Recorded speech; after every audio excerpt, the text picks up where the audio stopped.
and it can scare the animal away before you come out of the house. So when you speak of motion detector solar, so I want to imagine that it's quite different from the ones that are used for lighting. Yes. Maybe you can enlighten us, what are the kind of solars that you have? We have a variety of solar. We have one with the motion detector. When you move closer, it will flash like 10 meters flashlight, and then it dims. So if there is any intruder, or it gives you a radar. So when it has that motion, even the dogs can go towards the motion detector light. So that is CCTV sort of? Yeah, there is one for the CCTV. The one you're seeing behind me is a CCTV solar camera that it detects and also give you an alert, real-time capture to your phone. So wherever you are, maybe inside the house, out, maybe you've gone away, you can watch your home. You can see everything going on in your home. And it can give you radar the time when it happens, someone passed through the gate or through the fence. It has a 360 degrees angle that it can detect anyone who has gone into your home compound. So where do you source your solars, the things that you use for installing? Yeah, there's some Chinese in Nairobi that they are distributors. They bring them to Nairobi, and then I've already gone around doing some sourcing. And right now I'm satisfied with my supplier. So far, for the clients that I have right now, they are 4 years, 3 years, 5 years. They have not complained about because on the street light, it only take 5 years, then you change the battery, but the panels remain the same. So how do you source your clients or customers to sell them these ideas? Okay, I say when we have exhibitions, we normally take our tent and then we display our items, and then we show them with leaflets, we show them with the cards, and then we display our items, and then they can give us referrals or they can call us and we can reach them. Where is your office located? In CBD, Kajiado CBD, town. Kajiado town. Yeah. Okay, now how many employees do you have? I have cashiers. I don't have full-time, but I have electrician. I do it myself with my wife. It's not hard to install for yourself. Even if I show you, it's very simple. You take a pliers, then you open the bolt and then close. You can install for yourself. But now the concrete, you look for some cashew to put the concrete and the pole, and then there you go. You have the lights. Even the CCTV, just put the pole, then you install the camera, and then you put the Wi-Fi through your phone. If you have data, you can watch and can see who is getting into your home or who is getting your business. Okay. Yes. So how many laborers are we speaking of? It doesn't take many people, like 3 people. So you only have 3 people? Yes. On standby? Yeah, on standby. Okay. They are on one-way call. Okay. Just call them and there we go.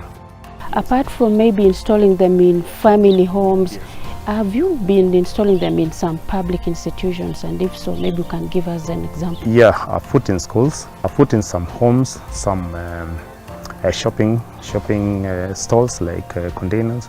Yeah, and it put the security there, and people are happy because every time here in Kajiado we have power shortage.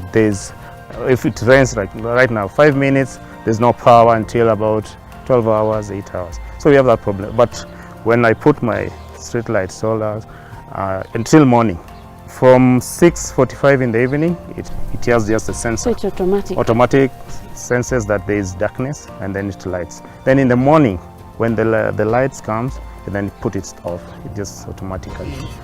This one now goes to the pole. So he litakuja. Melita, you told me it's been 9 years journey since you started this entrepreneurship. So maybe you can just give us an estimate of how many installations you've done for the past 9 years. I can't count over them because there are so many clients, but I can just estimate, like I have like about 20 homes. 20 homes. And then businesses are like 12. Then schools and institutions and tertiaries, there are about 8 of them. Roughly, so that's about coming to 50? 50, yes, approximately 50. Yeah. 50, on the lower side? On the lower side. How are the costs for installation? How do you put your quotation? If somebody wants to install it for a home, you can give us that for the home and maybe school or even the business. Okay, well, let's say a low-income person, I can put a solar of 60 watts, that's 6,000 for street light. And then we have 100 watts for, that's now the person who can be able to raise about 9,500. You can install 100 watts for 9,500.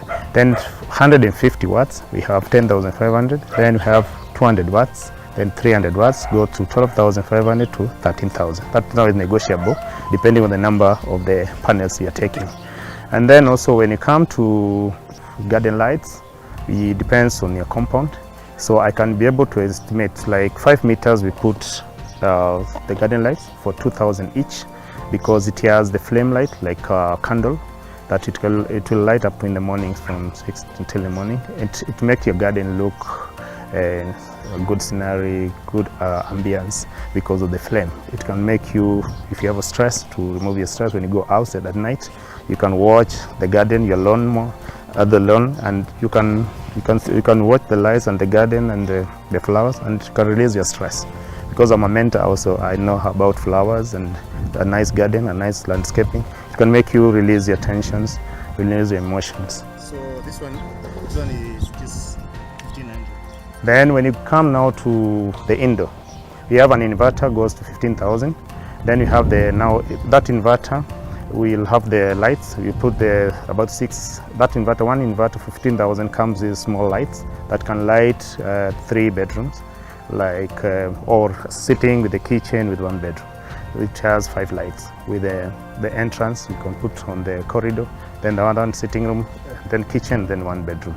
So that one is for 15,000. Then it depends with the number of the rooms. You can put another inverter, a bigger inverter. If you have a big house like this one, you can put for 25,000. A big inverter, then you put so many lights. Now that one depends with your pocket. Then we have now for on the outer of the house, we have some the lights that is very cheaper, it's about 1,500. Then you can rotate your house per piece. So it depends on your pocket. And then we have variety. Now the CCTV ones come with, that one is 20,000, but now you'll have to go a cost of 1,400 to put a pole. But the other one, then it depends if you have a Wi-Fi. If you don't have a Wi-Fi, it cannot detect on your phone. But if you have a Wi-Fi in your home, you can see everything in your phone through that camera, the CCTV camera. You're impressive. So averagely somebody will part with about 30,000. Yeah, from 30,000 you are good to go, and you can have the lights. And Kajiado is only says July during the year. It's only July that you have some cold. But if you have the moon, it can light. My solars, they use any light. Any light. Any light. Thank you very much, Melita. On that note, we take a short break. We'll be right back with more. Please stay tuned.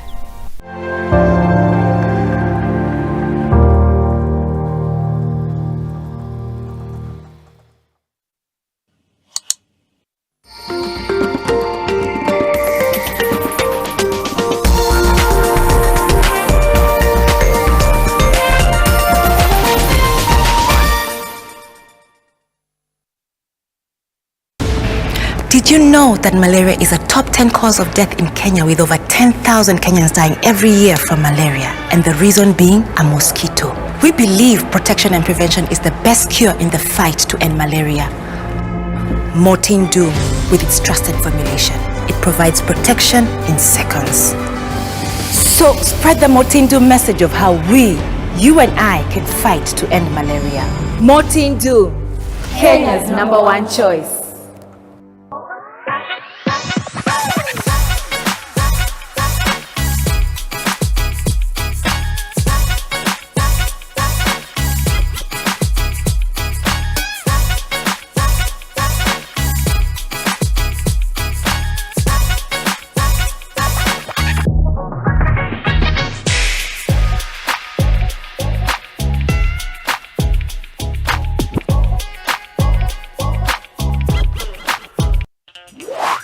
Benefits of ordering with Glovo. Glovo allows you to order anything you want at the comfort and convenience of your home. Craving fried chicken or pilau or pizza? Easy and simple. Order on Glovo today. Glovo, order anything, we deliver in minutes. With Glovo, you've got the city at your fingertips. Unajisikia kukula kitu different? Order Glovo. Ama treat the family with a sweet surprise. Download Glovo and get anything you want in minutes. Are you guys mad? Bridget may be unique, or whatever you want to call it, but to do something like that to Alberto? No, forget it, no. Tell you something, Carmen. The sketchy establishment where your son is working with Haiba is not a restaurant. It's a brothel. It's nothing but a disgusting bordello that they're trying to disguise as a diner. I have my own proposal that should satisfy everyone. I will give you 10% more than what Irene and Diego offered you. Head over heels. Head over heels in association with Ariel. Mi upata clean and fresh results kwa mosho moja tu. Ariel ndio siri yangu. Sasa stoli yangu iko popular sana. Ariel, usafi bora kwa mosho mmoja tu.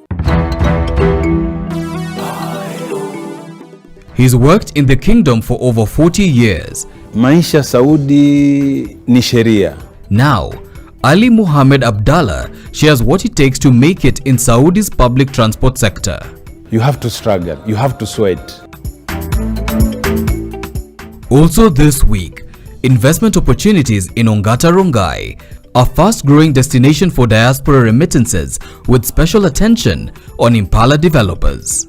We have quite a number of clients from the diaspora market, which is US and Germany right now. In Pala, we have created a name for ourselves when it comes to trust.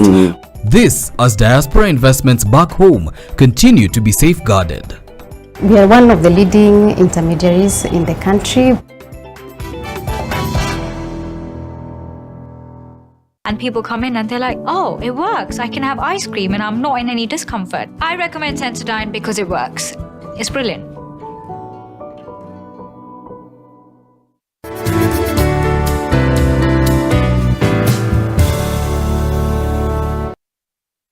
All holders are notified to report and surrender unclaimed financial assets to the Unclaimed Financial Assets Authority (UFAA) on or before November 1st, 2023. Visit www.ufaa.go.ke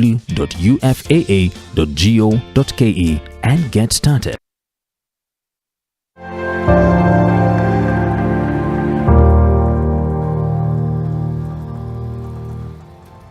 Welcome back to the show. Here with Melita, who was taking us through how to install solar panels in your home. And before we took this short break, he mentioned that with 30,000 you're good to go if you want them installed in your home. So welcome.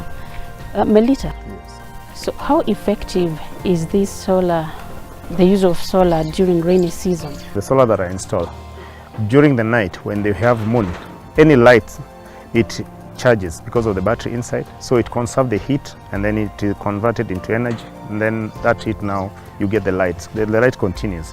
So when it's rainy season, although now when it rains, a heavy rain, the lighting till morning will not be the same. It will be now until 2 p.m. or 1 p.m. the light at night because of the heavy rain. But if there is no air, the light will go off because of the heat. The heat has not conserved a lot of heat because it was rainful. There was a lot of rain, so it was cloudy, and you know, the panel, with the panel, if it is cloudy, the light cannot go to the panel. That's why the panel should have it should have rays. The rays goes to the panel, then it conserves the heat to the battery. So it has that consumption, now conversion to light.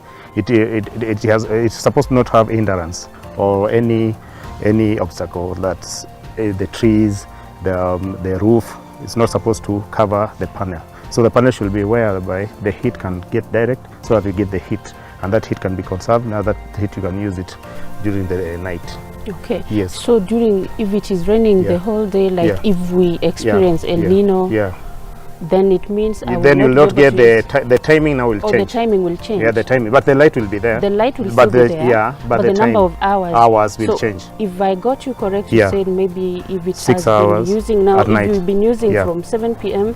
to say 7 in the morning. Yeah. It will be now from 7 p.m. to 2 a.m. But now you have another alternative. What you have the the remote. Oh. The remote has 4 hours. You can convert that heat. You put the panel off. Then from it has 4 hours, 6 hours, 12 hours. And then it has always, the button always. Always is now 24, then 12 hours. But now if you want to sleep around maybe 11 at night, then you can put the lights, you can now put the remote on, and that light now will continue till morning, because you have already conserved the heat that you could have used. The timing, you can change the timing using the remote. That's why it's unique. These lights are unique from other solar lights. Yes. If this one is installed on top, so this one will come here, then this one will be like this. Tell me, what are some of the value addition that you give to your clients after installation? Okay, since I've started installing these solars, I have not gotten any challenges. It's only that people, they can give the kids the remote, and then that remote they can press the button for 4 hours. Then the client will complain, oh, it's not lighting, it's already gone for some few hours, and then it goes off. Then I tell, oh, can you take the remote, go outside, put it always, press the button, says always. And then when it goes, they say, oh, inawaka sasa. Then I say, oh, that's nice. Is now, don't put the remote away from the kids, because they can put your lights off. They can play with the remote, and then now you complain to the supplier that the light's not getting as usual. Okay. Yes. So what and is... then also, yes. Well, we have a warranty. My lights goes for, I'll give you 3 years warranty. Warranty. In between, if there is any problem, I can come and sort you out. Maybe you can free of charge? Yeah, free. So that because is what you do as value addition? Yes. Oh, I can do free of charge, because I'll take to my supplier. If there is a faulty, they can rectify. Yeah, that's the good about where the source where you get, and they have electrician, they have engineers, they can check and see what's the problem. The only that you need to handle it very nicely when you're going to your home. So if you buy from me, I normally say, let me come and install for myself, so that don't give another third party and then you get faulty. So let me come and install when I'm there. Or if you have your person, let me come there and observe and supervise the work, so that we get a good workmanship. Yes, and good results. Thank you very much for that. Yes. Now, are there major challenges that you've encountered for the past 9 years? Okay, major challenges is now the increasement of the supplier because of the KRA. You know, the fees has gone up for the shipping of these panels. You know, the supplier is saying the fees have gone up because of the dollar, also inflation. You know, the whole world is now complaining about the dollar exchange, and things have gone up. So the solar for the 6,000 watts, it used to be 5,000, but I've increased to 6,000 because... How long ago? 2 years back. And then other challenge is now other people, other players. Now we have competition. We have other players that are selling on the road, and those solars, they don't stay. Customers are really complaining about they buy for maybe cheaper. So there's also black market? Yeah, there's black market because they are counterfeit. So they buy and then they don't stay. The heat, they don't even stay for long at night. They stay like 2 hours, 3 hours, and then customers are complaining. But now I'm sticking on my So how does that become your challenge? The challenge, because now when you convince your client, mine is 6,000, it's 9,500 for 100 watts, 12,000 for 150 watts. They say no, there's a cheaper one. Then I say, okay, go cheap is expensive. Just go buy those counterfeit, and then you'll come back to me and say, oh, the one that I bought on the roadside, I find, imagine, it doesn't stay for long. Yeah. Okay. Yes. So you told me that this proprietorship is basically you and your wife, so it's family business. Yes. How is the chain of command? What do okay, you do? We have capital share. We share 100. Yeah, so 100 per capita. So it's a share. We are all shareholders. So it's a registered, you know, in the we call CR12. Yes. We are all shares, and the shares are equal. Yeah, we are all both directors. How did you raise capital in 2014 to start this business? As my side hustle, the money that I get on the trainings, on the workshop, when I go and facilitate, the side hustle that I save. When I save is when now I started small, like 3 panels, I went to 15, I went to 30, like that. So it few savings, and then I go to, you know, we call them Sherlocks, and then you borrow some money with some interest, then you pay, and then you go like that. You add in your business. Then you blow it back. Yeah, and then also on my shop I have some phone accessories, I have stationaries, I have some small things I do, and pesa. So the profits that we get from those, because with me and my wife, the profits we restock. We make sure that we have, every time we have stockpiling. So maybe you can also tell us the way your book, keeping records, how do you deal with that so that you are not confused, you don't consume this money from these other businesses? Yeah, we have the counter book, then we have an invoice, we have delivery book, we have the receipt book, and also the quotation. We have all them, we have them. So if we get our supplier, we do a quotation, and then the quotation will come with, maybe we put a transport cost, and then from there, you can write an warranty. Through that, when there's a delivery, now you write an invoice. You write in the invoice that the warranty is for 3 years. So if it spoils within 3 years, I'm ready to come and do it for free. So it's you and your wife who keep the books of records? Okay, we have a secretary in our office, so who keeps the records.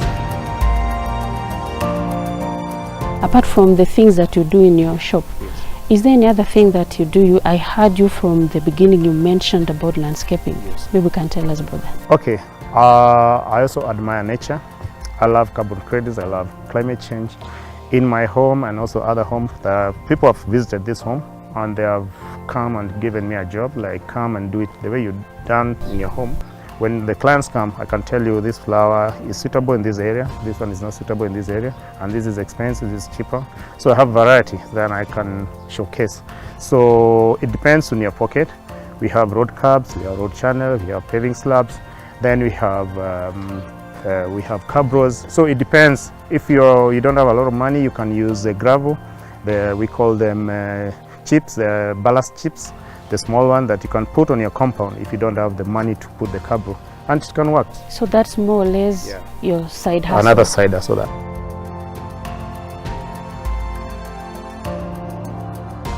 What do you like the government to do for people like you who are in this solar business and stuff like that when we are talking about climate change? Climate change and carbon credit. If you want this country to go carbon credits and to have a nice climate change, the government will reduce the importation of anything go with the climate change, to go with the climate change, like carbon credit, like installing of solars, shipping of the solars, panels, and agriculture equipment should be 0%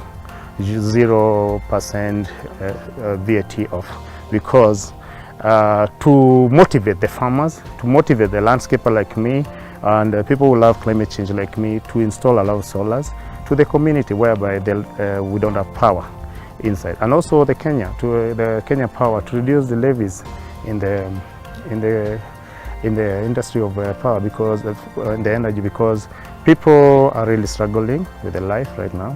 So we need people to go climate change, and that's why I advocate for the government to reduce some levies and some charges on the KRA, so that everybody should go into solar and climate change. And then we have carbon credits. They're like the issue of the charcoal. In Kajiado, we have an issue of charcoal burning. If, for example, we go solar cooking, we go biogas, our community should not go cutting the old trees like acacia that stays for 100 years. So we will conserve the environment. We will not have deforestation of cutting trees and putting for charcoal. We'll have energy from the solar, energy from the biogas, and we have animals that produce biogas. So let's go green. Let's have carbon credits by the government reducing some levies and some charges. Thank you. So what have you done to the community in terms of corporate social responsibility, giving back to your community? Okay. The things I do on part of my social responsibility is visiting the children's home. I'm the coordinator of Feed the Orphan, or Feed the Needy initiative. I'm the coordinator here in Kajiado. Every December, before even December, every, like my birthday, my wife's birthday, my kid's birthday, we go to children's home, we celebrate with them. So during December, we put a big basket in it, and another one called Damalang in Kajiado.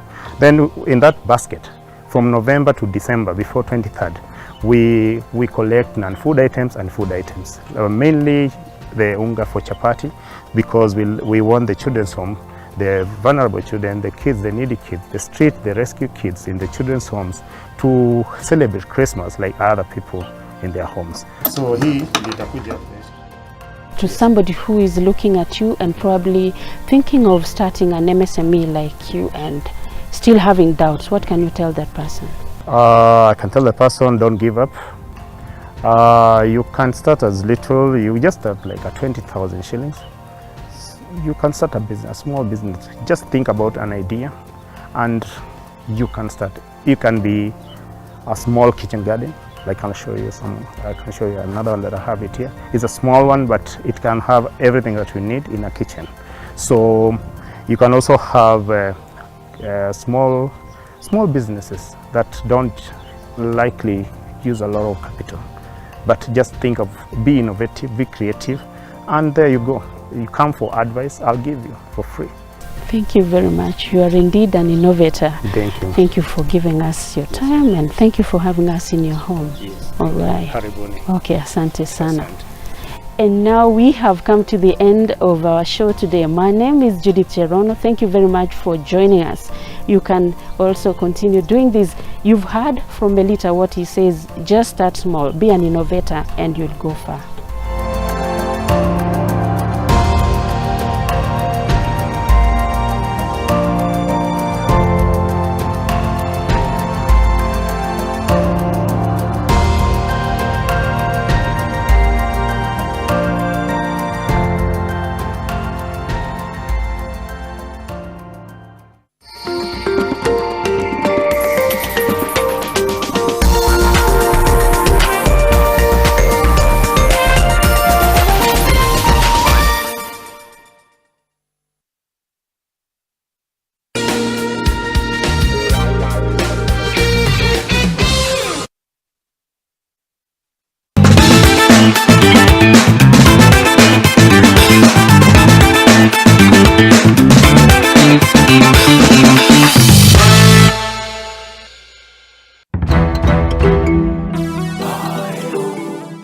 He's worked in the kingdom for over 40 years. Maisha Saudi ni sheria. Now, Ali Muhammad Abdallah shares what it takes to make it in Saudi's public transport sector. You have to struggle, you have to sweat. Also this week, investment opportunities in Ongata Rongai, a fast-growing destination for diaspora remittances with special attention on Impala developers.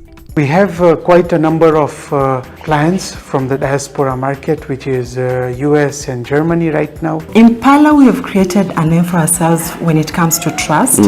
This as diaspora investments back home continue to be safeguarded. We are one of the leading intermediaries in the country. Mortein Doom, with its trusted formulation, it provides protection in seconds. So spread the Mortein Doom message of how we, you and I, can fight to end malaria. Mortein Doom, Kenya's #1 choice.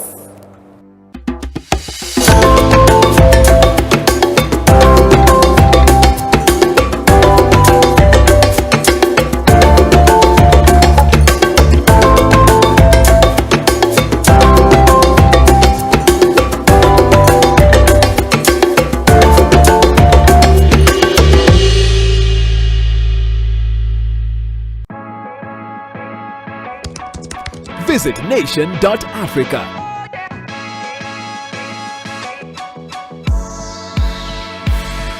To catch the best of lifestyle and entertainment.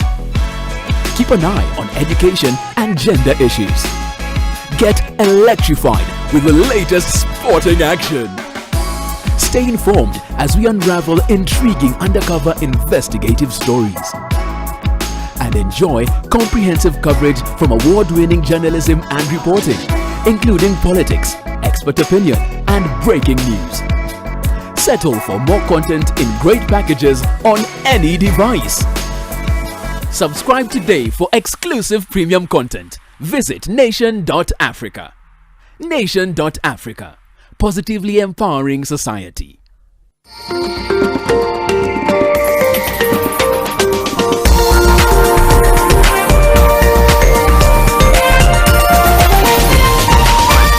This is NTV.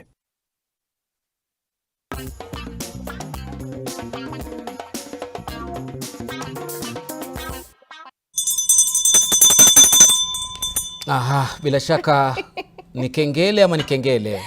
Hii ni kengele jamani. Aha, kumekucha kulichele, kumekuchwa jamani. Sate na Shara Afrika Mashariki.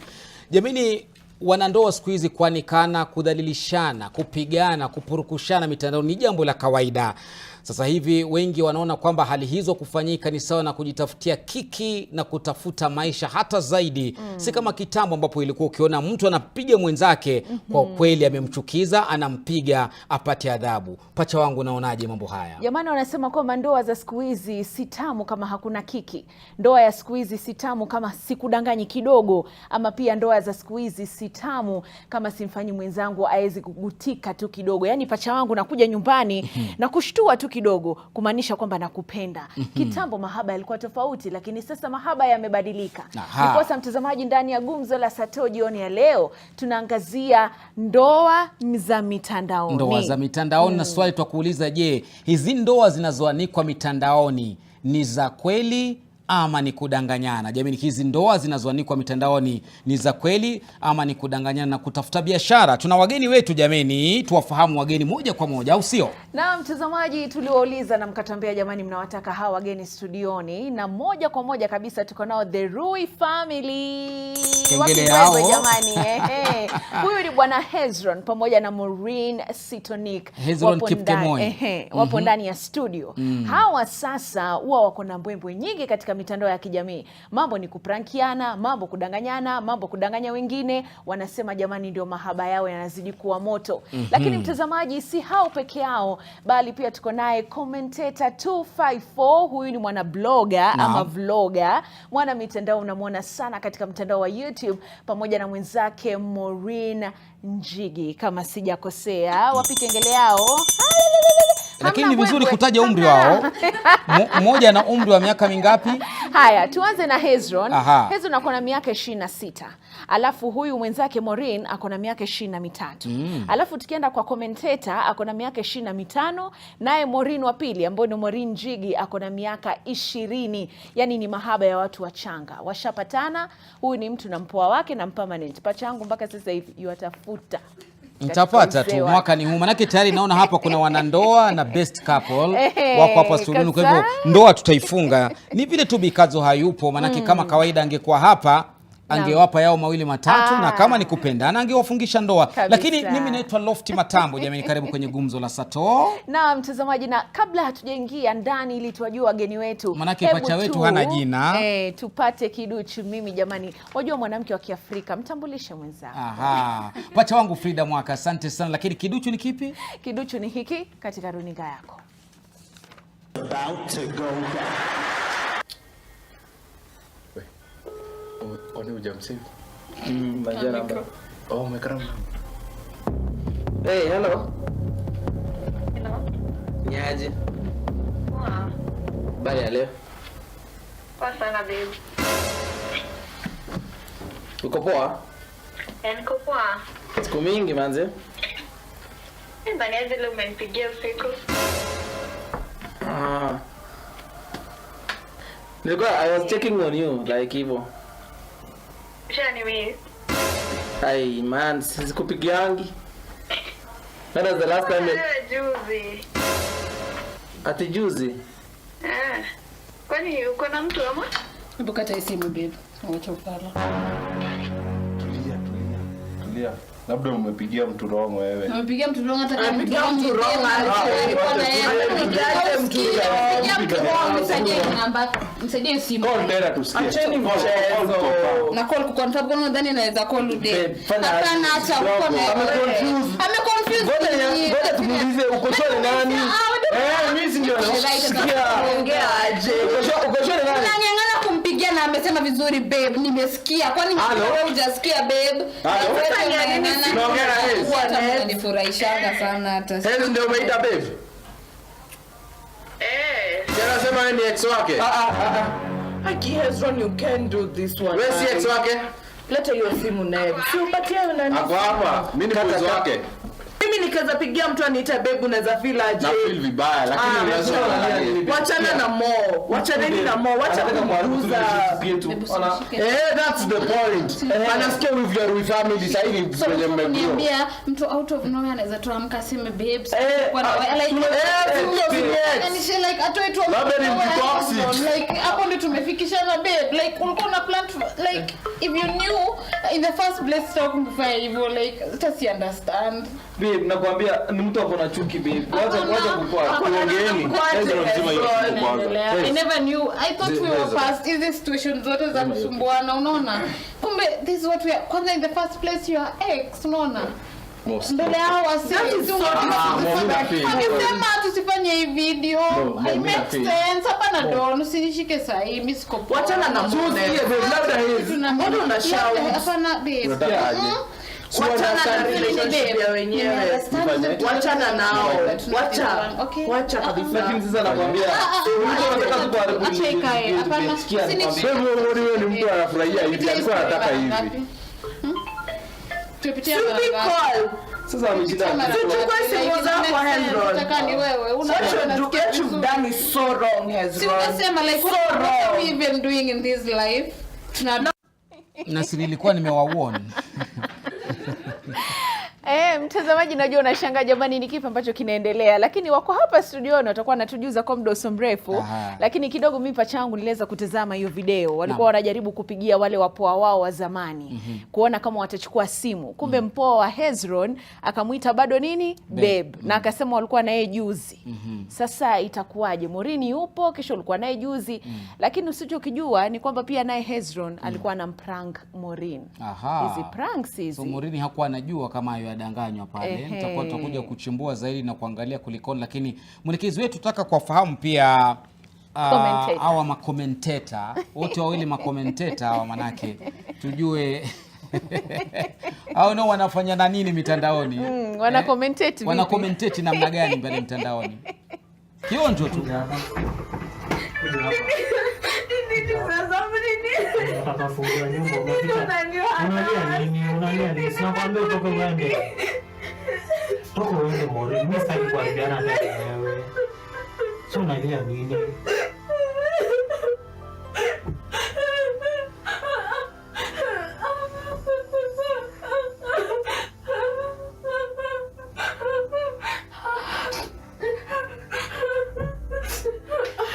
Pole.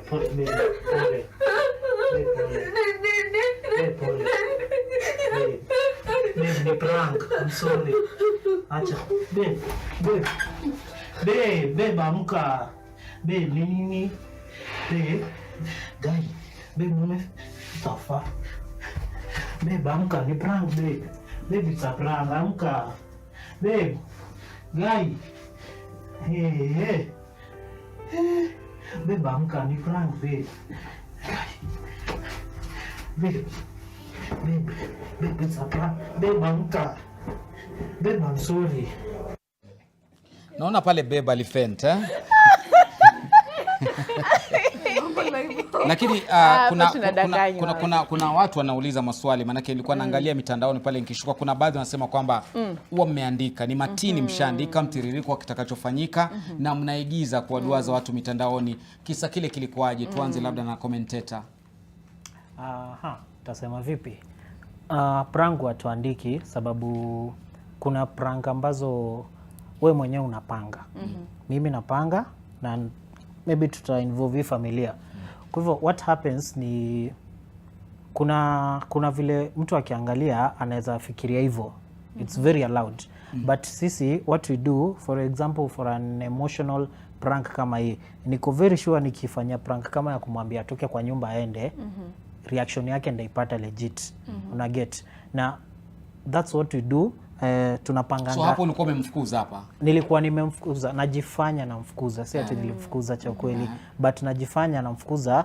Already nisha set vitu zangu, nimeambia watazamaji what will happen, na mimi sasa it's on my end to prank her. Aamini kabisa I am doing this. Lakini swali kaka commentator kwamba unamprank mbele ya kamera nzuri, light nzuri, makeup fresh kabisa. Yani yoyote aoni kabisa vitu vilivyopangwa, 2 camera ama 3 camera shoot inachukua close up na nini. Na pia washazoea yeye tu anaona tu hapa za kamera. Hizi kamera zimefichwa, kamera watu wamekuja kushoot ama namna gani? Tunakuanga na cameras, kuna cameras mbili. Kama mimi for example kuna time natumia my phone ama natumia GoPro. The GoPro is a very tiny camera, so hata kama naificha a location and nilificha last time haizi akaiona. Secondly, we are a family that shoots content, so cameras zinashinda kwa simu juu. For my case mimi I do pia news, entertainment na maudaku, so nafanyanga kitu inaitwa udaku zone, so unapatanga kamera yangu kuna mahali nakaa kila siku because anything so ameiona paka amezoea. Ameshazoea na kuanga hapo. So hata labda hajui kama imewaka sababu kuna kamera kuna hii side una flip inaangalia nyuma. I guess anyone anashiona kamera anajua kuna hii kitu ya mbele viewfinder. Sijui inaitwa hivyo. So ukigeuza yeye atakuwa ameona. So mimi nakuanga nimeziset anytime I'm ready for news. So nikitaka kumprank tu ndaekelea hapo nijifanye ni kama maybe I want to do what a news update but nitakuwa nishaanza kurecord and then nampata hivyo. Naam, sasa Maureen, hebu nikuulize swali. Kumaanisha hivi leo commentator akikuacha wewe wazirai tu mama? Siwezi. Wezi acha ama wezi zirai? Naweza. Honestly. Kuna ile point mapenzi imefika. Unaona like mtu akitoka kwa maisha yako you're like mwenyewe ushaisha nguvu. Kama the fact that hiyo kitendo alishaifanya like kunifukuza kwa nyumba na ilinihatibo najua kiniacha. It will take a while before ni kweli. Kwa hivyo kule kuzirai ulikuwa umezirai ukweli kabisa? Kabisa. Hata sijisiko najielewa. Huu ndio mpenzi wako wa kwanza? Kwa sababu kuna miaka 20 mama, unajua wapi mambo ya mapenzi? Niko na ex moja na sasa yeye. Bado mnaitana babe. Lakini ex haukuzirai alipokuacha. Ex wangu tulikuwa na bit of history. Hata takangi kumkumbuka. Naam. So but for him ameleta hamna history huyu. Tuna history naye. Lakini Maureen katika umri wa miaka 20 kweli urongo. Umri wa miaka 20 bado uko chuoni nikipiga hesabu zangu za haraka. Labda mwaka wako wa 3 ama kama uliharakisha sana wa 4. So unafanya nini kwa sasa Maureen binafsi wewe mbali na commentator kwamba yuko ndani ya maisha yako? Na kikuacha utazirai. Kidogo niliacha shule kwa sababu ya fees and stuff nyumbani, but narejea. Nilikuwa KMTC nafanya psychiatric, but nitarejea after sasa kila kitu imekuwa sawa. Ukishajipanga ukishakuwa sawa kabisa. Nikishajipanga. Sasa pacha yangu hawa ndo mabingwa. Hawa ndio best couple wa hizi couple nyingine. Kwa sababu ndo mabingwa wa pranks. Ndo wanaonekana kila prank ya wanandoa kiwa hawa wako ndani. Hawa wako ndani ama wao sasa ndo waanzilishi. Unataka kuuliza nini? Mimi nataka kuuliza pia nijue ukweli wa mambo kwa sababu bado swali ni ile la kwamba mmefanya pranks kwa miaka mingapi kufikia sasa? Kwa nini usini prank nijue tu wewe unani prank? Mbona uniwahi? Unaniwahi vipi? Na mimi najua ndo mambo yako hata unalipwa kwa sababu ya pranks mitandaoni. Maureen, mimi kenye naweza sema venye tu alikuwa anasema, venye Komea alisema ni rahisi sana mtu kuangalia na kusema inakaa wamepanga ama kitu kama hiyo. Kitu unasahau ni kitu tunafanya hivi like ni kama ni life yetu kushoot daily, even though maybe atupost hizo video kila siku ama video zote. Maybe kwa siku naweza kuwa tulikuwa gari nikajaribu maybe kumfanyia hivi na hivi kukaenda vibaya. Unajua kuna kuangana pia pranks zenye zinakosa kuja kwa mtandao kwa sababu maybe alijua maybe nini kulienda hivi ama tutaki kuonyesha ama zilikuwa mbaya asira ama kitu kama hiyo. Hauwezitaka maybe kuonyesha kwa mtandao. Alafu pia unaenda extend ya example kama unajua maybe mko na kamera 3 na najua vizuri nataka kupata headroom kwa namna hii na hii na nataka ikuwe kubwa. Naweza enda extend ya kununua GoPro nyingine ama kitu kama hiyo ndio nijue anajua kamera yetu ndio hii hapa, ingine iko kwa gari, ingine iko kwa stand hivyo. Sasa inakuwa rahisi maybe kumpata kwa situations kama hizo. Naam, labda hizo natujuze tu The Rui family mlitokea wapi nyinyi? Kwa sababu sisi tuliwaona tu katika mitandao, mmeanza mambo ya pranks. Mmefanya nini haswa? Mmesomea nini? Yaani taaluma yenu ni gani? Mimi nimetokea upande wa Kericho. Naam. After the corona hivi ama 20 tuseme before corona hivi nilikuja Nairobi. Hiyo ilikuwa 2020. Nikapata na Maureen 2021. Hapo ndio tukaanza. Lakini before tulianza YouTube ama mambo ya content last year September. So kumaanisha tulikaa kwanza, hatukuanza direct vile tulipatana YouTube. Nilikuwa nafanya kazi kwanza before Eldoret airport. Alafu corona tu hivi, hata ilikuwa corona ndio imeanza kabisa hivi. Ndio nikatoka nikaenda home. Alafu nikakuja Nairobi after nimepata kazi ya nafanya na kampuni inaitwa Koi Technologies iko US. Nilipata kazi yao na nafanya from home. So meetings mingi tulikuwa tunafanya Nairobi Westlands. So nikaona acha ni move Nairobi ndio iko rahisi juu every time nilikuwa na have to travel. Alafu kuna hii pandemic hii nini tena. So ilikuwa lockdowns hizo. Ndio nikaamua kumove in kabisa nikakuja Nairobi. Nikapata na Maureen juu nilikuwa nimekuja nikaishi mahali si mbali na Kenyatta University na alikuwa anasomea pale. Ukaamua kupita na mwanafunzi. Nikapita na mwanafunzi. Ndio maana yule ndovu nikuwa akasema stories za KU anakataa. Anakataa. Na mtazamaji, mwelekezi anatujuza jamani tuchukue mapumziko mafupi. Lakini labda tukirudi tutataka kujua haya mambo ya pranks, mitandao, yani ni kipi ambacho kilichochea? Kwa sababu pacha yangu inaonekana hao watu wanapata hela nyingi sana. Wajua tumeanza na wao, wengine hawana magari kidogo sasa tunaona BMW kubwa zinaendeshwa. Kidogo nasikia pia Hezro anataka kuweka ndege, kumletea Maureen ndege, mara unashangaa ni YouTube inalipa, ni hizi pranks zinalipa. Commentator sasa hivi anafungua kituo chake cha habari kwa sababu ya hizi pranks. Watatujuza mengi mtazamaji, usiende mbali.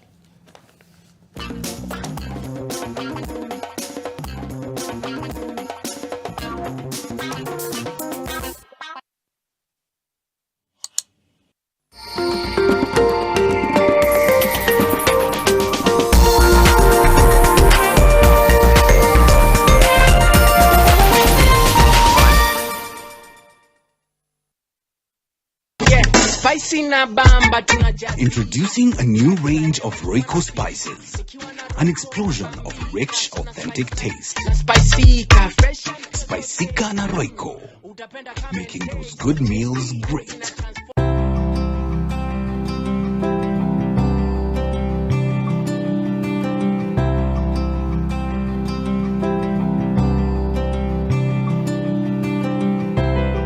When you're finally released from pain. That moment when you start to get back to ordinary, and ordinary feels amazing. Whatever pain you're going through, release starts here.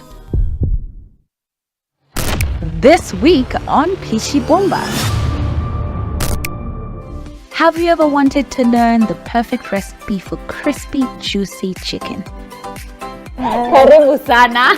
Well, Cynthia wanted to learn and she joined us in the kitchen and I showed her the tricks and secrets to achieving a crispy coating with the juiciest tender chicken.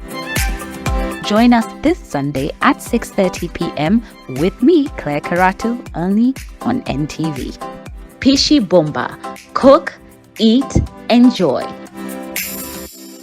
Win a 3-bedroom house in Nanyuki sitting on a 1/4 acre or a 30K weekly shopping voucher or a monthly plot. For every 100K you spend buying or paying for your plot, you earn 1 entry to the draw. The more you invest, the more entries you get. Bamba Nyumba na AMG.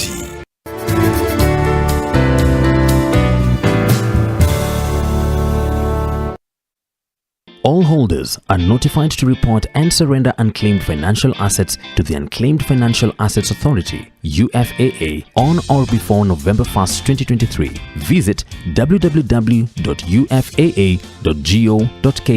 and get started.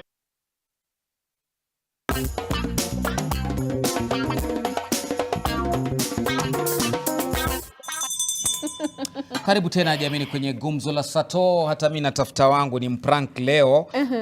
Sijui kama nitampata. Lakini swali ambalo tumekuuliza mitandaoni nimemwona Nelson. Hebu uliza swali alafu nikwambie Nelson anasema nini katika mitandao. Tumekuuliza jamani, je, unahisi kwamba hizi ndoa za mitandaoni ni za kweli ama ni tisha toto tu? Je, unahisi kwamba hizi ndoa za kuanikwa mitandaoni ni za kweli ama ni biashara zinaendelea? Zungumza nasi pale. Kumbuka leo tunajadili ndoa za mitandaoni zina maana gani, ni za ukweli ama ni biashara. Nelson anasema naona leo ni mambo na familia. Na anasema yeye kiukweli 100% anapenda Frida na the Lofty Matambos family. Sasa wewe ulisema lini hii ni familia? The Matambos. The Matambos. Tyson Zakaria anasema mapenzi ni kati ya wawili na punde unapohusisha watu wengine hasa kwenye mitandao, kumbuka sio wote wanaofurahia uamuzi wako, na basi wanaweza wakafanya mambo yao kutumia picha zenyu visivyo. Moses Odhiambo anasema ndoa inafaa iwe ya wawili tu, kwa sababu binadamu wakiwa watatu ndoa ni umati. Na hiyo mambo ya kuanikana katika mitandao ya kijamii, hiyo ni biashara. Kina Hezo anatuambia ukweli.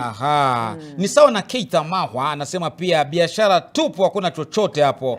Ndoa mwafaa kuzungumzia nyumbani, mitandaoni mnaleta ndoa zifanye nini? Jonathan Sidi anasema mimi nikijaribu kuposti tu hivi hapo ndo mwanzo wa kuachana. Sijui online iliniroga na nini ama namna gani. Haya. Na navyosema huyu kikweli kabisa mimi nataka kumuunga mkono. Naam. Wale wanaopendana kindakindaki hawapostiani mara nyingi. Kila mtu anabaki na mambo yake. Unaona? Mimi mbona sikubaliani na wewe? Kwa nini umfiche? Kwa mfano kama wewe watu wengi wanakuuliza kila mara, mbona hauposti? Unaona? Nani amwambia sijaposti? Maana unajua ukiposti itakukosti. Karibuni jameni tena. Wanasema hampendani nyinyi. Hii ni biashara tu. Mnapostiana. Hao ndio wanaofichana ndio hawapendani. Wanaofiche mtu. Wacha nimuulize Maureen. Maureen unatarajiwa, wacha nimuulize Maureen huyu. Unatarajiwa kuolewa ukiwa na umri gani, lini? Hata apeleke mahari saizi niko sawa. Sai. Niko sawa. Na Maureen wa pili? Pia mimi siwezi sema kuna age limit unless pia umemalizana na vitu zako. Tuseme tu kama umemaliza kila kitu unahitaji na mmelainisha kila kitu. Sidhani kama kuna age limit. Unaona ukimaliza lini hivyo vitu vyako wewe tayari kuolewa na kaka Hezron? Hata sasa tayari. Uko tayari? Unajua mimi nashangaa hayo mambo mnashindwa kuongea na hao jamaa zenu, umekuja kwenye gumzo ndo mimi niko tayari kwa sasa. Yaani mnatumia gumzo vibaya. Anatumia tayari. Nini na in-laws. Unajua huwa tunaongea hiyo kila siku, si ati ni mara ya kwanza tukisema hiyo. Lakini unajua kila kitu inataka kuwa umejipanga. Unaona kama ni kwenda kulipa mahari, unajua siwezi enda tu mkono tu. Nataka usikize kauli ya mke na ya mume. Endelea Hezron. Ya mke yuko tayari. Ya mke yuko tayari. Ya mume anasema bado amejipanga. Hakuna haraka, mtu asikupe pressure. Lakini Morina nataka hata saa hii mbona unasema kuna haraka hizo? Lakini unajua ile kitu ambacho kinanikanganya kidogo, pacha wangu amuuliza uko tayari lini kuolewa? Mimi naona ni kama tayari washaoana pacha wangu. Hao watu wanaishi pamoja. Wanafanya kila kitu pamoja. Sasa hii ndoa kwani itakuwa ni kitu kwa wanakaa nyumba yenye vyumba vingi. Kila mtu chumba chake.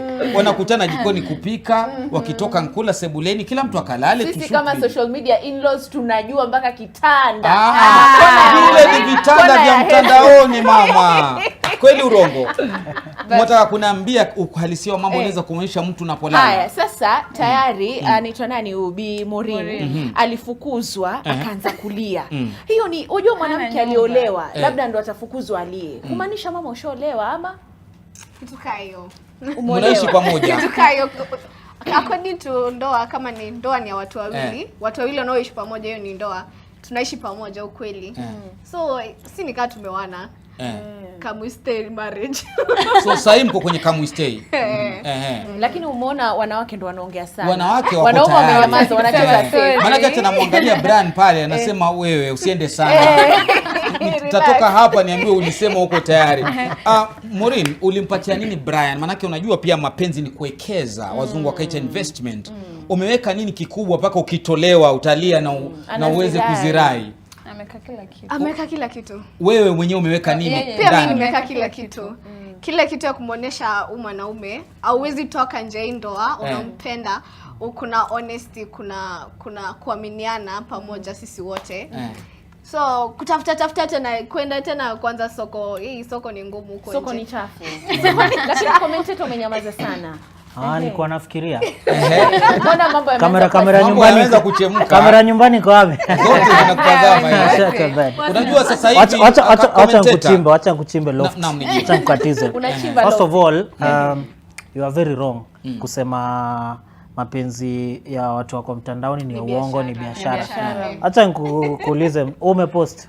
Mimi na mimi namposti pacha wangu. Unaposti pacha wako akiwa unaogopa kumwambia hisia, si ndio? Mbona unaogopa? Wajuaje naogopa? So mbona anizungumzia kaka? What happens the fact that you are proud to show the person you love kwa mtandao na uko ready kuambia watu ni aje manze, ndo mpoa wangu na nimembaia maua oneni na hii maua bana tumewaletea, doesn't mean mko hapo biashara. Because first of all yes, kwanza hata point ndo hii the fact that si tunafanya mambo ya mtandao inatusaidia pia sisi kupata something in return. It doesn't mean kwamba hatupendani. Ni the fact that sisi tumeamua kuweka maisha yetu publicly, but pia doing that publicly pia inatusaidia. We'll get something in return. So we are not doing it for business. Ni juu tunapendana, tunaamua kuoneshana. And the second thing yenye maybe watu wengi hawajui, hii content yetu inasaidia watu wengi sana. We don't pia ningependa pia kwa watu wa mind yenu kwa pranks. We don't necessarily mjaona ile pattern. Mimi na huyu tunafanya hivi na hivi, maona tu maybe tukipigana ama tukiprank. Usiangalie prank sana, usiangalie prank lofty. Sababu kuna content mingi tunafanya. Kuna vitu tunafanyanga kama hivi vile tumekaa zinaitwa sit down, kama igumzo. So tunakaa tunapiga story na watu. Maybe kuna mtu alipitia, ndio, maybe alikuwa kwa domestic violence. So we discuss that as a couple, kila mtu alitoa experience yake, na kwa mtu anaochuko home maybe amekuwa somewhere, anauliza huyu mtu ananipiga, nikitoka hapa mimi nitaisha. Then anapata kumbe lakini sasa shida commentator wao mwanza vizuri alafu ikiisha prank. Hata na hivi basi nashuku wewe ukiangalia tu prank nini. Hizi pranks kusema tu kweli. Kuna venye tu akikupea tu nini mapenzi naongezeka. Akipiga hiyo prank. Lakini commentator mtu ambaye unampenda kabisa alafu unampiga prank paka anazimia, unasema ni mpoa wako ama ni permanent. Uoni kama inaweza leta madhara kwake, labda baada ya sikuamini kwamba huenda ukatekeleza katika uhalisia ulichomfanyia? Sioni. Niulize kwa nini? Niulize kwa nini? Kwa nini? Kwa nini? Sababu tulia. First thing, wacha nikwambie lofty, mbona so many couples squeeze wanaboekeana? Ni because amfanyi vitu, mnafanya tu the normal basic thing in a relationship. So kama we lofty na Frida inakaa nzuri. Unaweza kama hii couple for example, lofty wewe ni mtu serious kabisa, suit yako Monday to Friday kazi. Naam. Frida pia naye maybe ako busy hivyo kazi. Every time unakuja home, hi baby, mchele ipo pressure, good night, nalala, inabo. But hizi prank zina spice up. Sababu atakuja angalia, baby unaweza nifanyia hivyo kweli? Mimi naweza kufanyia. Utafanya nini? So zina spice up. So kila siku kila mtu anafikiria atamfanyia nini mwenzake. Kuna kitu ambacho pacha wangu amesema zinaleta madhara gani? Na sijui kama mwelekezi hiyo video utaipata. Nakumbuka wakati ambapo Nyathira na Nebs waliweza kuprank ya juzi kwamba wewe na Nebs ni kama mnachumbiana. Hezron alikupiga kofi. Wewe mamako nyumbani ameona kwamba huyu ni msichana wake. Amewekelewa kofi. Ilikuwa kofi la ukweli ile. Ilikuwa la ukweli tuliona. Si kofi ya vita ile ya. Lakini ni kofi mama. Lakini Hezron ulikuwa unaona kweli sound effects. Ni kweli tukiedit mtu akienda kufika hapo unaongeza iko like ni kama ni slap. Lakini Hezron wakati kama prank kama ile wewe huko unajua nini inaendelea, si ndio? Ama ulikuwa unajua? Ama ulikuwa unajua? Sikuwa najua. Kumaanisha ile hasira. Wajua pia kuna ile hasira ya mtu, kila binadamu ako na hasira yake.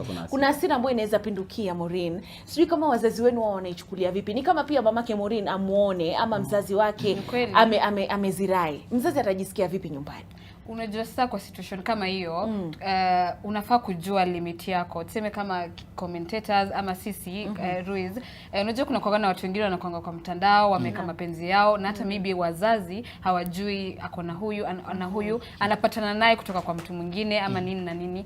So ukiweka wazi kila kitu na pia wewe ujue limits zenye unafaa kuonyeshana kwa mtandao juu umesema unaweza kuwa una prank mtu alafu anze maybe apande juu hasira unaistopisha like at that point. Si lazima when the extent for the fact that ikue content like heri uistopishe mapema kuliko maybe mtu aenda kuanzisha vita ama nini uiache hapo na hata useme ilikuwa prank kama kitu kama hiyo na hata usipost.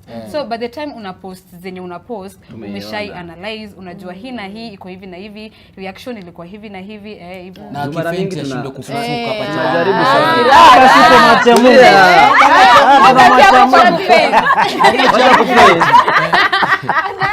Unajua kwanza anipati si ati ni first trial.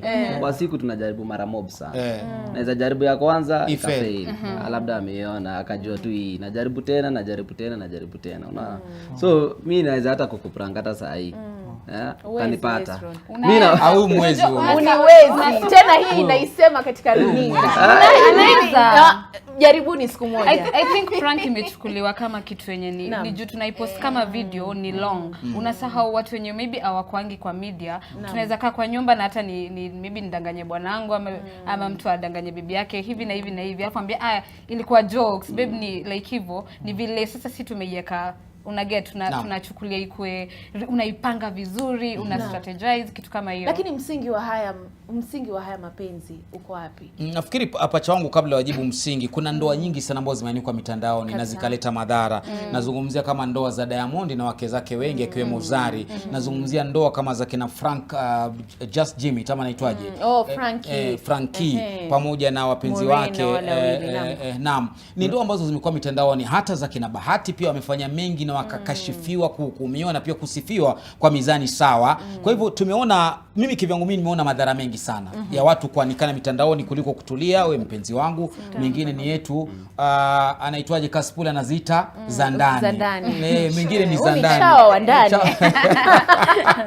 Kwa hivyo haya madhara haya tunachukua pumziko. Tukija nataka niambie ukweli Hezron. Ni kitu gani anaweza kukufanyia huyu useme hata kama ni prank toka uende wache ikae au sio? Zungumza nasi mitandaoni tuangalie hizi ndoa za mitandao. Hata ukimpata wako mitandaoni naona wengi hapo wananiambia mke wake alimpata mtandaoni, mume wake pia alimtongoza mtandaoni. Kutongoza si sawa na hawa. Haya ni zaidi. Nakupa mtazamaji wetu usiondoke, turudi muda si mrefu.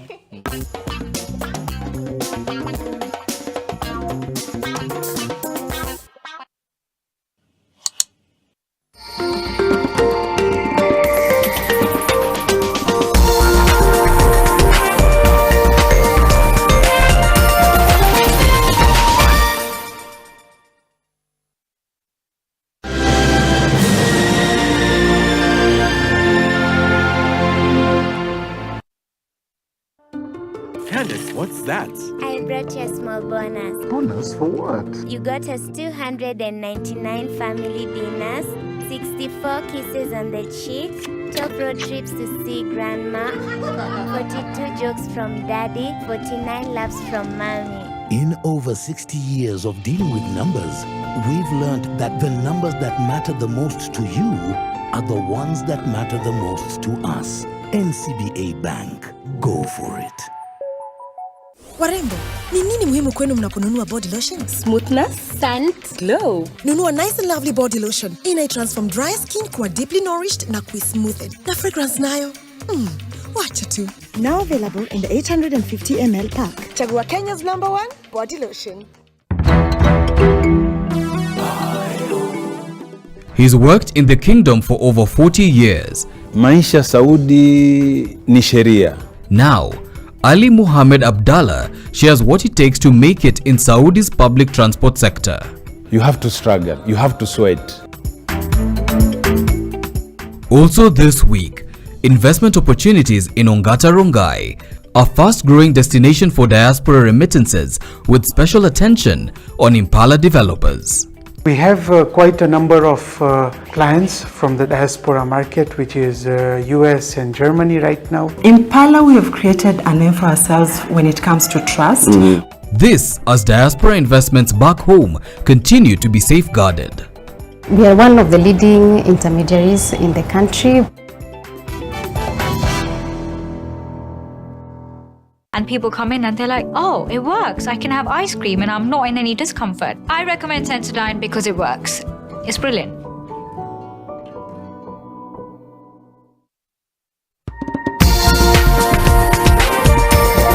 This is NTV. Yajayo katika NTV Weekendi. 6 wahofiwa kufariki dunia kwenye chimbo lililoporomoka katika eneo la Kashani Kisauni. Since 2016, we've not had any leakage of an examination. Our biggest challenge has been early exposure.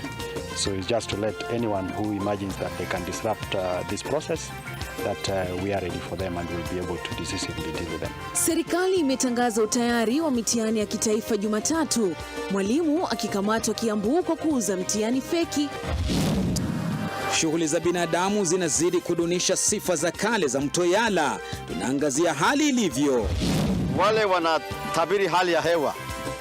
Mbeleni walikuwa wamesema El Nino kubwa, hapo katikati kuna maneno mengine pia wameongea, lakini tumeona hiyo hali ya El Nino imeanza pande hii. Na zaidi ya familia 200 zimeachwa na mahangaiko kutokana na mafuriko katika kaunti za Wajir na Mandera.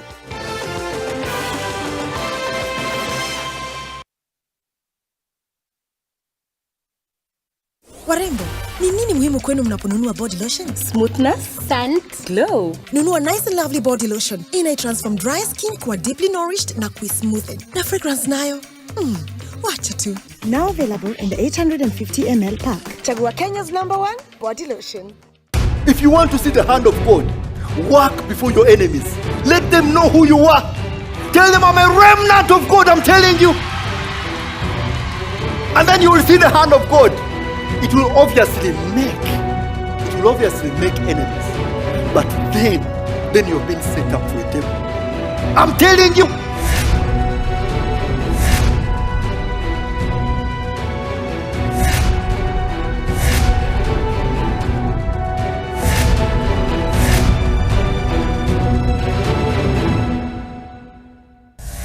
Win a 3-bedroom house in Nanyuki sitting on a 1/4 acre or a 30K weekly shopping voucher or a monthly plot. For every 100K you spend buying or paying for your plot, you earn 1 entry to the draw.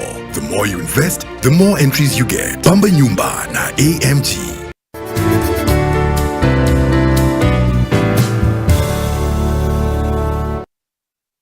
All holders are notified to report and surrender unclaimed financial assets to the Unclaimed Financial Assets Authority, UFAA, on or before November 1st, 2023. Visit www.ufaa.go.ke and get started.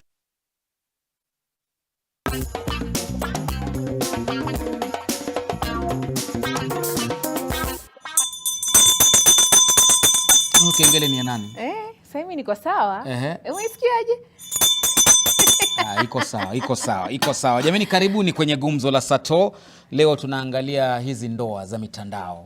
Na wengi wamesema mengi, wacha nisome jumbe 1, 2, 3 kabla ya kuregesha kwa wanandoa hawa, manake wamejitetea.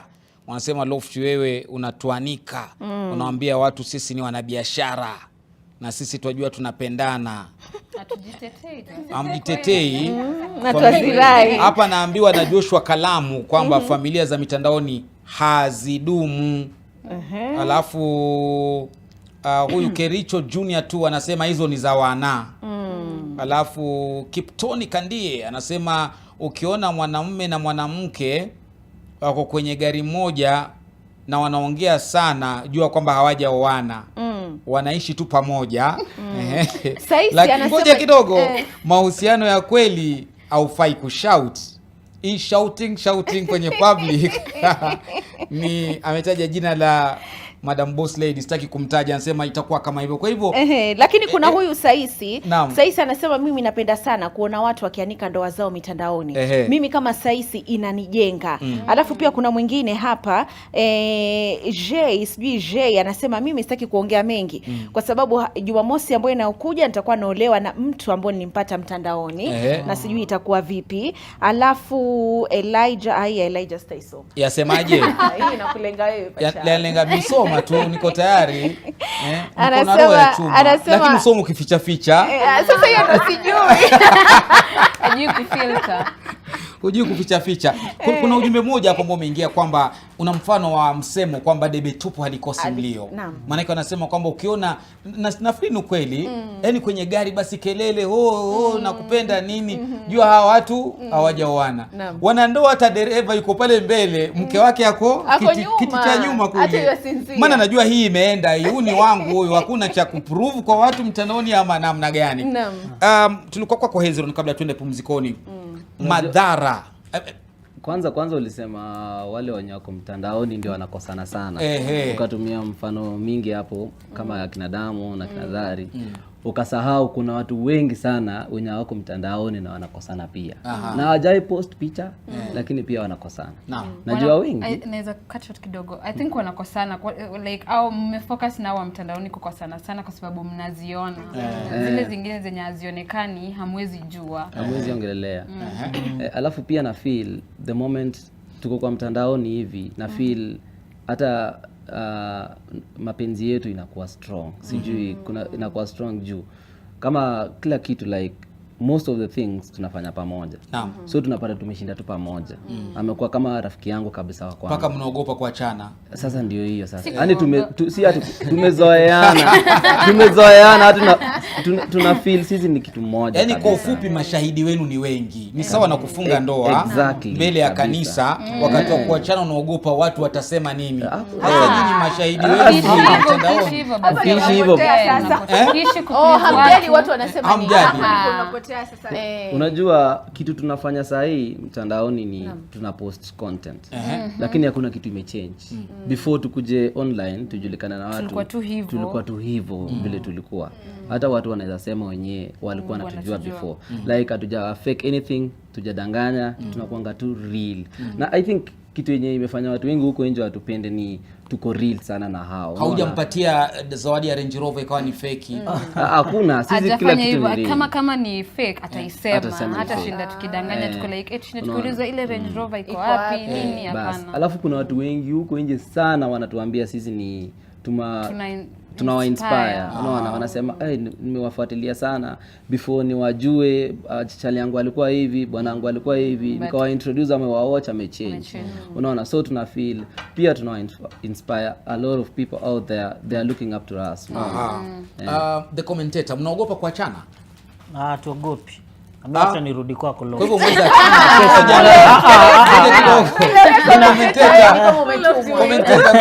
ngoja kidogo polepole commentator. Waswahili wanasema ana maji yake mamba na nchi yake simba. Tuko majini, wewe ni mamba. Ukifika mwituni utapambana na simba. Kwanza mnaogopa kuachana? Hatuogopi. Kwa hivyo mweza achana anytime. Tunaweza. Inaweza happen, ni kitu inaweza happen. Sasa turudi kwako leo.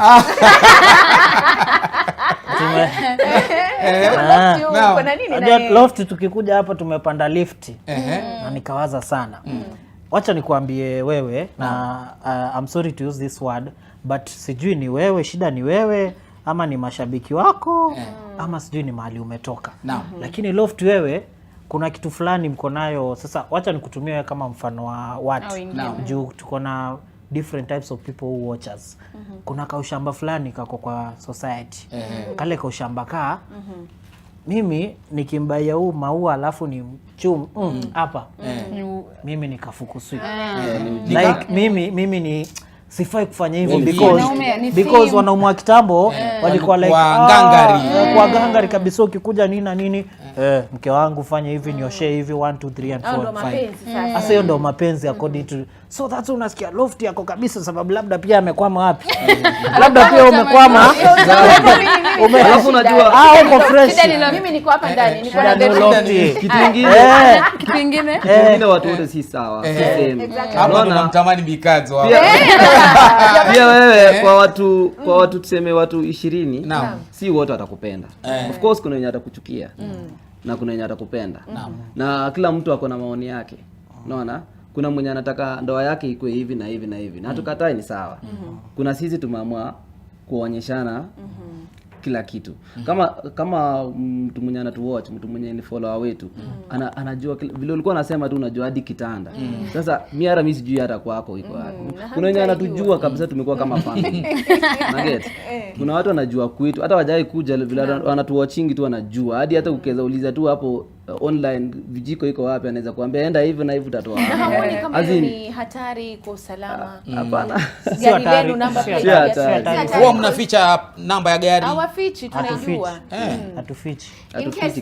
In case tupatane na hiyo sasa hiyo the problem, God forbid. Mafans wetu wenye wanatupenda, at least they can recognize hijack. Hii ni gari ya kina Kome.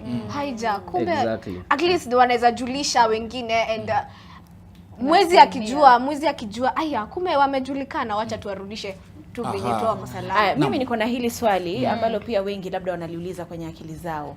Tumeona the commentators, tumeona the Rui family, kuna huyu Nganga na Vini na pia wengine Kinyanathira na Nebs. Hamuoni kama nyinyi wenyewe mnatiana pressure? Kwa nini ni kama ni mimi nikija leo niseme mimi ni rafiki yenu, najikuta pia mimi nimetafuta mpoa wangu niko ndani ya prank. Pia hamuoni kama mnapeana pressure? Hakuna cha pressure. Hakuna pressure. Kwanza kwa hiyo group yetu we inspire each other a lot. We inspire. It's like tulijenga familia nao. Akiona wameendelea hivi we clap until next time. Mtu mwingine. Exactly. Mtu akona pressure lofty ni mtu akona roho ya uhuni. Exactly. Sasa kama mimi mwenyewe nikiona amebuy gari, alafu nakuja kwa alafu kwa nyumba hata hii gari ikae vizuri. Sasa wewe una roho mbaya, unaona? So I guess kwa circle yetu, alafu kitu kingine most importantly which keeps us going because hii dunia iko na wezi. Ina watu wabaya, ina mpaka maassassin. Kuna mtu anaweza ona gari yako akutarget. Ukiingia hapo kwa gate akuja si anajua gari ni nani na muonanga YouTube anafanya hivi na hivi ako na pesa, ndamshika. So the first thing mimi naweza sema to keep going. I don't think kwa circle yetu kuna couple si prayerful. Sisi wote tunamwamini Mungu sana. Kwa hivyo ni ma prayer partner. Sisi tunaomba sana. Naomba alafu mnaombeana huko ndani. So elewa sasa sisi tunaombeana, mimi namuombea huyu, naombea ule because we keep praying. Hata anytime tunaenda road trip before tuende lazima tutaomba. Unajua kuna kitu ilikuwa inatamba mitandaoni commentator inasema kwa hii dunia ili kufanikiwa ni bidii, ukora kidogo na Mungu. Sasa hii yenu sijui ni nini. Nimesikia mmetaja Mungu, hivi viwili ni nini na nini ambavyo mnaongeza ili mfanikiwe? Mungu na ukora bidii. Ni Mungu na bidii. Uko na ukora fulani wa prank. Huo ndio ukora wewe. Lakini pia pacha wangu wengi ambao tumewaangalia hawa wameanza chini, ile ambao nasikia from grass to grace. Kumaanisha kwamba hebu tupatieni siri, YouTube inalipa? Tukatai YouTube kuna pesa. Mmepata kama pesa ngapi kubwa sana the Rui family? Kwa wakati mmoja yani. Kwa wakati mmoja takriban, si lazima mseme milioni 10 zimeingia. Siwezi sema lakini ni pesa mzuri. Morina kusema jamii. Sitaki kusema ni zile vitu zenye ni kama venye tulikuwa tunasema si kila kitu. But ni pesa mzuri. Kwa mfano, kufikia sasa ni kitu gani kikubwa mmefanya kutokana na pesa za YouTube? Labda kujenga nyumba, kununua gari, kitu kikubwa kabisa. Tumefanya vitu mingi. Kile ambacho mnajivunia. Maana kuna siku najua mtatuita housewarming labda kuja kuzindua nyumba. Labda mtatuita kuja hiyo kitu kubwa sasa ndio tuko almost kwa announce. So tutaki kuambia mafollower wetu sasa. Lakini ndio umesema kwamba vitu ni vingi, labda tutajie vingine viwili. Vile vidogo. I think tu inasaidia tu na daily life. Sidhani kama ni tuseme sasa hivi kodi yenu ya nyumba inatoka kwenye YouTube. Karo yenu ya shule yatoka kwenye YouTube. Of course. Pesa brand ambassador. Exactly. Unasema brand nini? Mambo ya Kiingereza huyo. Nataka kushine huyo. Commentator ni kama kuna vita na wewe. Tumalizane. Commentator. Najua umenunua chopa lakini nitaki kusema. Tuambie ile ndogo achana na chopa. Tuambie ile ya chini. Umeharibu bana. Sikutaka wajue. Nini? Mimi naweza sema mostly imetusaidia daily to daily life, na pia mimi nilibuy my car through YouTube because nilikuwa ninataka sana, because me I was myself before she came into my life. So I was nilikuwa natembea sana na matatu nikitafuta content, tunaingia huko ghetto na kina Monga hivi nani, so ulikuwa unapata sometimes unatoka late na hakuna nini transport, unapanda matatu. So mido ya YouTube nikasave over almost 2 years. Ndio nikaenda kachukua kakari tu kadogo akakunye mafuta, wanakaita kadudu kuingia. Kama milioni ngapi hivi? Wewe ni kademi bana. Chunguza lofti. Alipwa kaka kuuliza hayo maswali. Hata sisi twalipwa vile tunalipwa maswali. Sisi tunalipwa kuchimba. Kadogo tu kazuri. Na yani kanini kega. Exactly. But mambo ni mengi, things are coming up, tukiendelea kupush. Most basically I don't think kila mtu hapa ako na ndoto zake apart from YouTube, unaona. Maybe wewe unataka kuwa lawyer in future, daktari daktari. Mimi nataka kuwa mahali place ingine outside of YouTube. So we did that because pia tunasaidia watu wengi sana huko nje. So it was the only job opportunity ili present. Hakuna kazi, kwa hivyo ni ujitume mwenyewe. Kazi ni YouTube. Kazi job yenye huwezi apply. Unaweza tu amka na au uhitaji interview ya unahitaji tu simu nzuri na content mzuri. Hata ukitoka tu hapo uende ununue viazi kwa soko, waonyeshe, watapenda tu, watatazama. Kabla kumalizia, the commentator tunataka kujua kitu chako cha mwisho kufanyika uhusiano uishe, wazungu akaita deal breaker. Ni nini? Utasema wewe na Maureen kwisha hiyo. Sasa huyu akipanda lift na loft. Alafu ile lift unaona nini kwa lift? Unafanya mpaka nisikie. Kiswahili inaitwa kambarau. Kwa hiyo tuzungumzie kambarau. Sababu acha niseme mimi kambarau mnipati saa hii. Sasa like nikimpata kabisa ana mahusiano na mtu mwingine, that's a deal breaker for me. She knows, anajua kabisa why it is a deal breaker for me, na anajua kabisa the moment inaweza happen hivi, basi tumemalizana. Na akisema ni prank, haiwezi kuwa prank. Sasa that's kulele swali uliuliza kuna prank gani hamwezi mkafanya. Kuna uliuliza kuna limit gani huwezi ukafika. That's the limit, na yeye anajua. Mimi hata kumpata akiflat na jamaa mwingine anamkiss. Lakini ni prank jamani, anampiga shule. Ulimdanganya kama uko na mtoto. Ni uongo. Ni uongo. Unaona kama before tujuane. Unaona kama ile prank ulicheza kwanza before. Ukasema nilimpigia ex akashika, akasema nilikuwa naye before. Huyo hata huko ex wangu. Ni rafiki tu, hata yeye anajua. Hadi niko na evidence. Ndio nilimpigia before tuanze. Ni huyu msichana, hata tunaweza mpigia tu after video. Hizi evidence zitakuja siku moja zipotee. Na hapo kitakulamba. Wala ipotee. Tunamalizia kauli ya mwisho kwa sekunde 30, kauli ya mwisho yako kabisa kwa wanakutazama. Commentator, niko na kauli yako ya mwisho. Mimi napenda kwanza ningesema napenda kushukuru kwanza wale watu wote wenye wananijua, wenye hatujui. Mnaweza kuja kutujua vizuri YouTube, mkuje YouTube The Rui Family, hapo mnaweza kujua, mkuje muione kila kitu na mconfirm kama wanasema kama ni ukweli ama ni uongo. And thank you so much for all our supporters out there. Na ningependa kusema never judge a book by its cover. Usione tu hii kitu. Endelea. Usione kitu yenye unaona online iku convince, ikupe pressure. Yes. Maureen, sekunde zako 10. Okay, mimi kenye naweza sema ni nashukuru sana kwa wale ambao wananitazama. Nashukuru sana kwa kutusupport kwanza, kama sisi kama Rui Family. I think hata before nianze kuongea sikusema kwa majina ni Maureen Sitonic, but I think most of watu wananijua through Rui Family. Na mkitaka kutujua vizuri sana, maybe mnaweza kuja kutuona kwa channel yetu. But si ati tumemeja hii conversation sana na maybe hivi negative prank ni nini. Kuna vitu vizuri huko. So kenye naweza sema pia ni tuanze kuangalia, tusiangalie unajua sasa kwa hii situation yetu tuko online. Sasa tunaomba kwamba muda unazidi kupatia kisogo. Tumalizia kabisa mwalimu, unasemaje? Ya mwisho. Maneno mawili. Nimeshukuru and come watch me on Morengege's YouTube channel. Au sio? Na hautazirai tena. Neno la mwisho commentator, naangalia kamera, babako, mamako, dada zako, kila mtu anatazama, uambie Maureen unampenda na utawahi muacha. Sio uongo na ufanya. Mokolo, uko pale hivyo Majakos akiangani muendete na niwe anga muona ngewe ngoya neneva. Thank you so much guys for watching. All our support. Napenda sana. Gumzo, asanteni sana kwa kutualika. Tunashukuru, we appreciate. God bless you guys. Na mtualike harusi zenu. Jameni, muda hauko nasi jameni, tunafungia hapo. Naitwa Lofty Matambo, naitwa nani? Naitwa Frida Mwaka. Saa 1 kwenye habari kamili, usiende mbali.